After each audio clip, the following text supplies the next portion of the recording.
A quem iremos, Senhor? Só Tu tens palavra de vida eterna.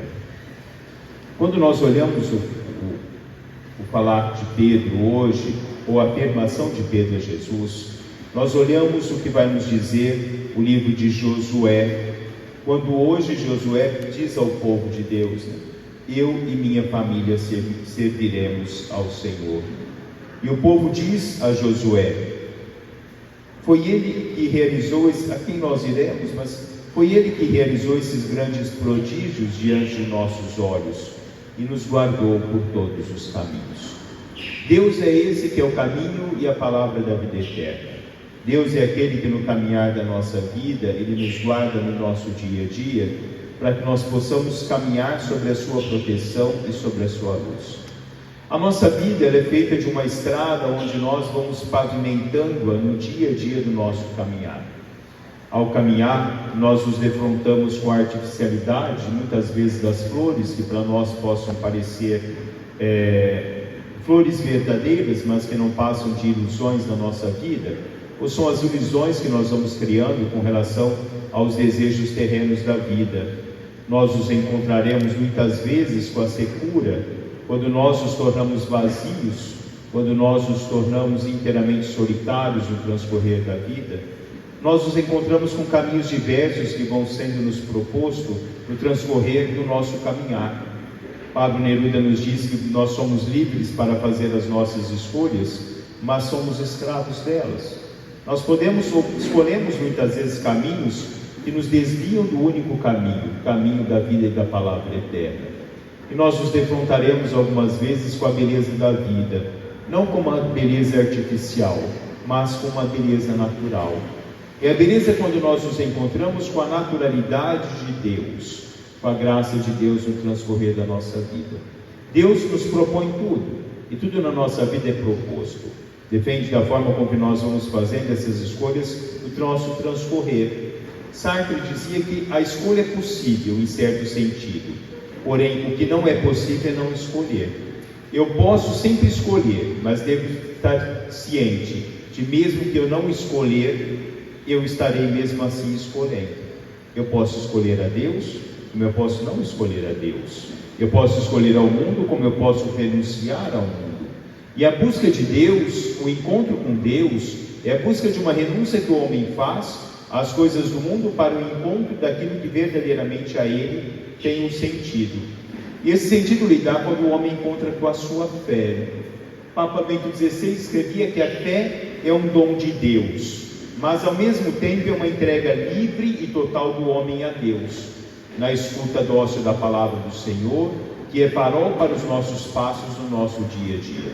Seguir Jesus, diz ele, enche o nosso coração de alegria, de esperança e dá sentido à nossa existência. Mas seguir a Deus inclui dificuldades e renúncias, porque com muita frequência nós vamos ao encontro contra a corrente do mundo. Porque muitas vezes quando na nossa vida nós não estamos dispostos a renunciar, nós vamos nos moldando à artificialidade do mundo. Como eu disse semana passada, nós vamos nos moldando ao próprio mundo.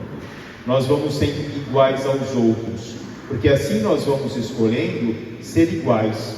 Nós vamos escolhendo sermos moldados da forma com que os outros se moldam, ou vivemos da forma com que o outro se molda. Viver Deus, Ele requer de cada um de nós que nós saiamos da superficialidade. Hoje esses discípulos dizem a Jesus, mas a tua palavra é dura demais. Quem pode seguir essas palavras? Porque quando assim eu questiono essa palavra de Deus, quando eu questiono os mandamentos de Deus, eu vivo numa superficialidade, não alguém que vive uma relação profunda com Deus, mas alguém que vive na superficialidade. Pascal dizia assim, o aumento do conhecimento é o aumento ou dilatar da esfera do conhecimento do espaço.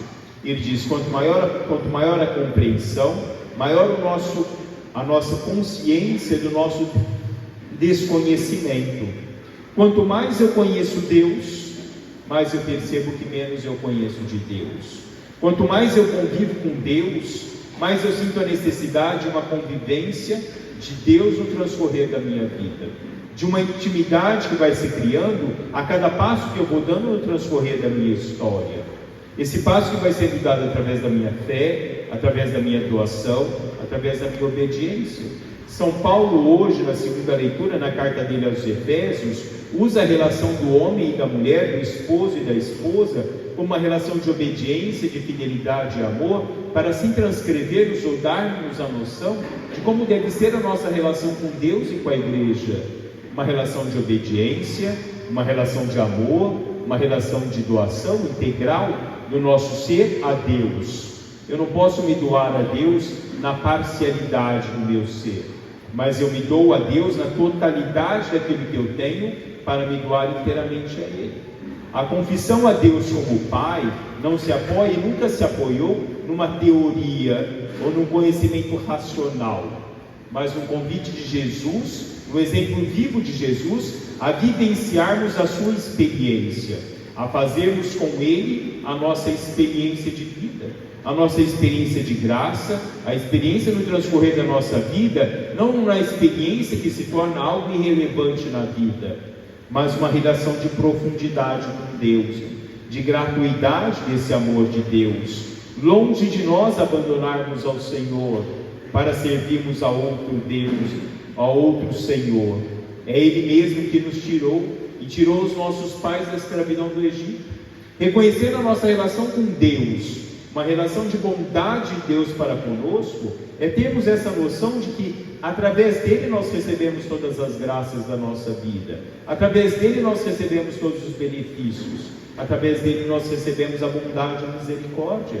Quando nós nos voltamos contra Deus, nos entregando no transcorrer da nossa história aos deuses artificiais da vida, nós negamos a nossa relação de bondade com Ele.